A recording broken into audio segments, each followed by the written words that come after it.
Bom dia, pessoal! Vocês estão preparados para começar nossa viagem pelo espaço? Mas antes de tudo, vocês sabem como o universo começou? Tudo o que conhecemos hoje se originou de um único átomo, o átomo primordial. Muito material galáctico se agrupou neste átomo, que entrou em colapso, causando uma grande explosão, o Big Bang. Essa explosão foi nada mais do que uma grande liberação de energia, criando o espaço-tempo.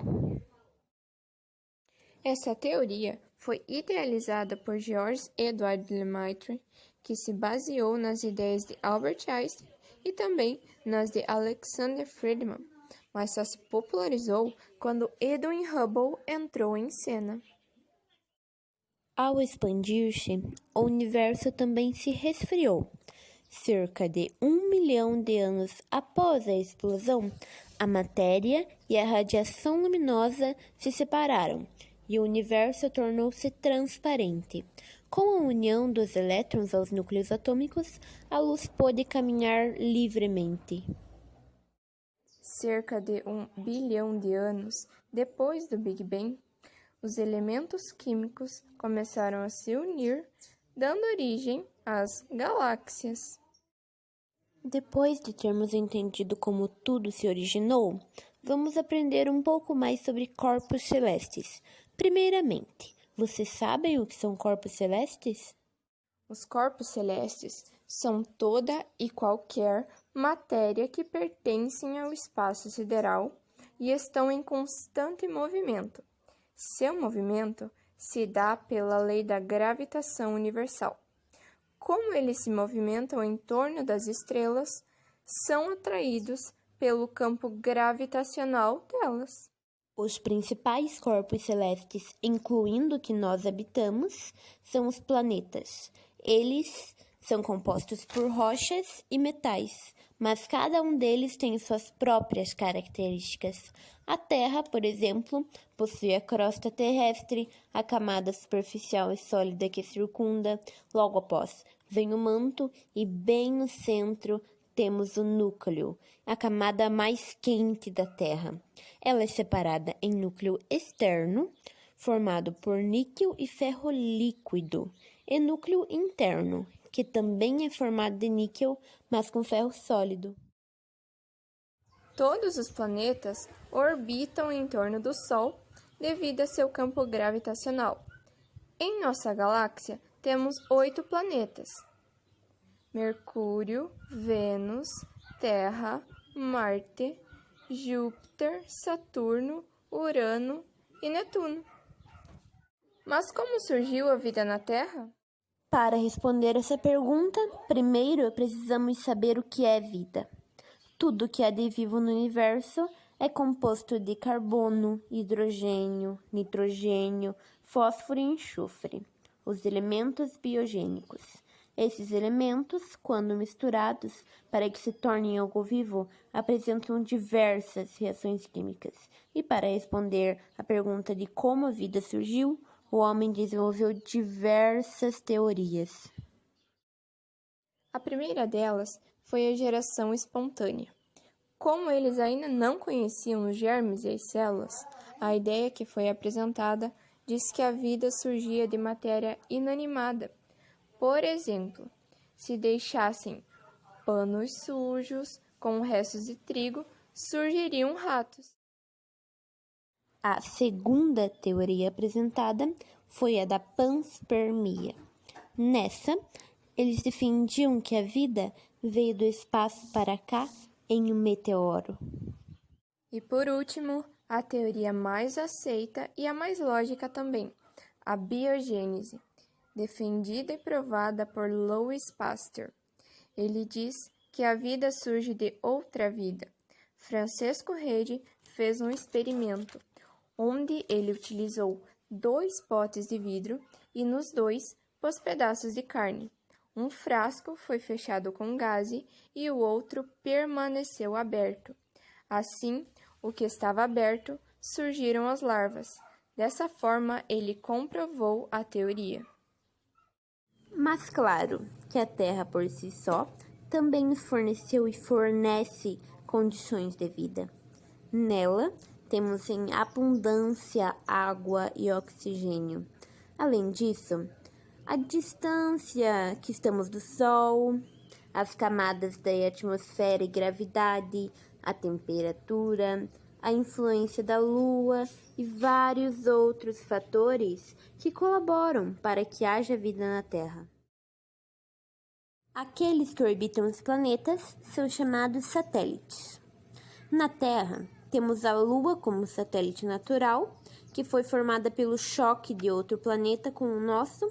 Isso fez com que muita poeira cósmica e detritos fossem se acumulando em nossa órbita, formando o que vemos hoje. A Lua tem uma atmosfera escassa, o que facilita o impacto de asteroides, causando todas aquelas crateras em sua face. Mas também temos os satélites que são criados pelo homem e foram enviados para orbitar a Terra. Esses são os artificiais. Isaac Newton foi quem acreditou que era possível lançar algo da Terra para o espaço, e então produziu a seguinte fórmula: velocidade igual raiz quadrada da constante da gravitação universal vezes a massa da Terra dividido pelo raio da órbita do satélite. Vocês lembram quando os dinossauros foram extintos? O causador disso tudo foi apenas um asteroide. Os asteroides têm a órbita definida ao redor do Sol. Eles são corpos celestes muito pequenos para serem considerados planetas. E são compostos por silicato, ferro e níquel. O maior asteroide já visto foi o Ceres, com um raio de 457 quilômetros, datado em 1801. Os cometas, por sua vez, são formados por gelo, poeira cósmica ultramicroscópica e gases congelados. Quando um cometa se aproxima do Sol, ao mesmo tempo em que seus gases descongelam, os ventos solares fazem com que esses gases sejam jogados para trás do núcleo, formando a cauda. Há dois tipos de caudas: a de íons, resultado da transformação de átomos da nuvem de poeira em átomos carregados eletricamente, e a de poeira cósmica. Os cometas alcançam uma velocidade de 44 km por segundo. Você lembra daquele pedido para a estrela cadente? Lembro! Inclusive, a estrela cadente, na verdade, se chama meteoro. E esse fenômeno acontece quando partículas sólidas oriundas do espaço entram em nossa atmosfera, e seu atrito com os gases atmosféricos faz com que deixem aquele rastro luminoso que vemos durante a noite. Em determinadas épocas do ano, ocorre um aumento na incidência dos meteoros, que é chamado chuva de meteoros. Essa chuva é resultado da interação entre um planeta e o rastro de detritos produzido por um cometa ou asteroide. Nós já sabemos de tudo isso, mas eu acho que as estrelas são os corpos celestes mais bonitos da galáxia. Você pode me dizer o que elas são? Ah, sim! As estrelas são grandes esferas formadas por plasma aquecido. Elas emitem luz e calor e estão a milhares e milhares de quilômetros longe de nós. A estrela mais importante que temos é o Sol, e que está a aproximadamente 150 milhões de quilômetros da Terra. Mas como elas nascem? As estrelas vêm das nebulosas, que são grandes nuvens formadas de poeira e gás. Aí, elas se contraem e formam uma esfera. Ao se contrair, o gás se concentra lentamente e aquece em milhões de graus, num processo que pode levar anos.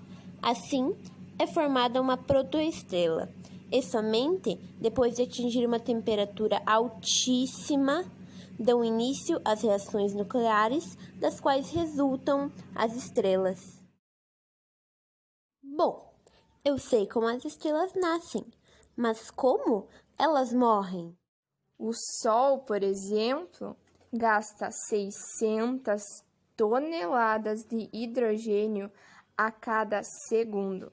De acordo com os astrônomos, isso indica que o período de vida do Sol terminará em cerca de 5 bilhões de anos. Nesse caso, depois de atingir uma dimensão gigantesca, ele se transformará em uma nebulosa planetária e, por fim, resultará em uma anã branca. Sabe? Às vezes eu fico observando as estrelas e percebo alguns desenhos. Boa observação! Você não está ficando louca. São realmente desenhos que são chamados constelações. Em nossa galáxia, temos 88 conjuntos de constelações que estão espalhadas por aí. Então, pessoal, essa foi a nossa viagem intergaláctica, onde conhecemos um pouco mais sobre corpos celestes. Agora, nós vamos fazer uma experiência para demonstrar como funciona o espaço-tempo. O espaço possui 4 dimensões: altura, largura, profundidade e tempo, porque sim, o tempo é uma dimensão de acordo com a teoria da relatividade. Temos esses dois corpos com massas parecidas, porém densidades diferentes, e o menor corpo sempre será mais denso. Nesse tecido, o espaço está representado em 2 dimensões. O corpo maior vai ser posto no meio da malha, representando o Sol. O que aconteceu aqui foi uma curvatura do espaço-tempo. Quanto mais gravidade o corpo apresenta, mais a malha se estica. E quanto mais a malha se distorce, mais devagar passa o tempo. Como o Sol distorceu o espaço-tempo, a Terra, quando for colocada em órbita, por ter maior densidade, é atraída pelo Sol. Assim acontece com a Lua, que é atraída pela Terra. E para finalizar o nosso vídeo, nós vamos fazer um experimento chamado distância e temperatura para demonstrar como a temperatura dos planetas é influenciada pelo Sol. Para isso, nós vamos utilizar uma lâmpada, uma régua, um termômetro e uma cartolina preta. Aqui nós já colamos o termômetro na cartolina preta e essa estrutura nós vamos posicionar no centímetro 10. E na outra ponta, no centímetro 0, nós vamos colocar a luz ligada e esperar de 10 a 15 minutos para ver quanto a temperatura do termômetro vai subir. Depois de 10 a 15 minutos que se passaram, nós vamos verificar a temperatura e está em 27 graus. E vamos anotar, então, na nossa tabela com os valores, 27 graus no centímetro 10. Vamos repetir o processo, então, com a estrutura no centímetro 20. Novamente, 10 minutos se passaram e nós vamos verificar quanto ficou a temperatura no centímetro 20. 25 graus. Agora eu vou anotar aqui na nossa tabelinha. E nós vamos repetir o processo no centímetro 30.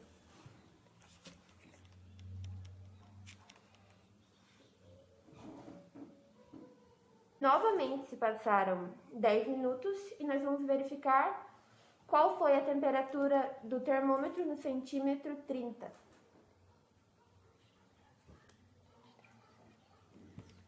Foi 23 graus. Eu vou anotar na nossa tabelinha.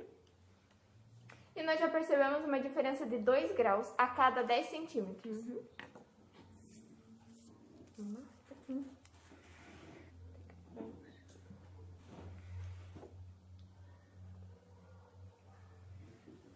Com essa experiência, nós podemos entender o porquê não pode haver vida em Mercúrio, um planeta está mais próximo do Sol, ou seja, suas temperaturas são muito elevadas, não fornecendo condições de vida. Assim, acontece com os planetas que estão muito distantes do Sol. Eles não podem ter vida porque são muito frios. De 10 a 15 minutos novamente.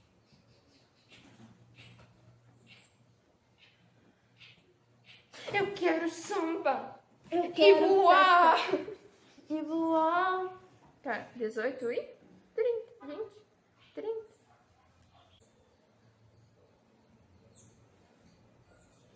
Mas você já viu minha tartaruga aqui nada? E o meu ursinho aqui fala que gosta muito de você. Gosta nada, falso. E o trenzinho que faz piuí? Ele não faz piuí. Que bosta! Ai, a cadeira está... Oi, Jenny, tem música na minha máscara. 3, 2, 1. Não, pera, como é que você vai estar mais iluminado? Não fica cego, por favor. Eu quero. Tá, calma. Ah, tem uma música. Tem uma música. Ai, Deus. O mosquito passou na minha cara, me segurei pra não fazer isso. É uma... Ah! E vamos esperar de 10 a 15 minutos para tararã. Agora, Régua.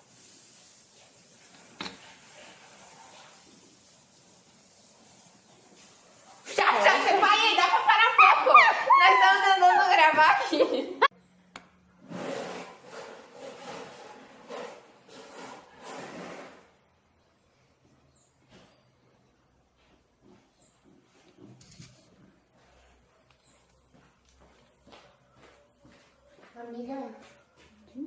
Amiga, vou te contar uma coisa. Tá gelado?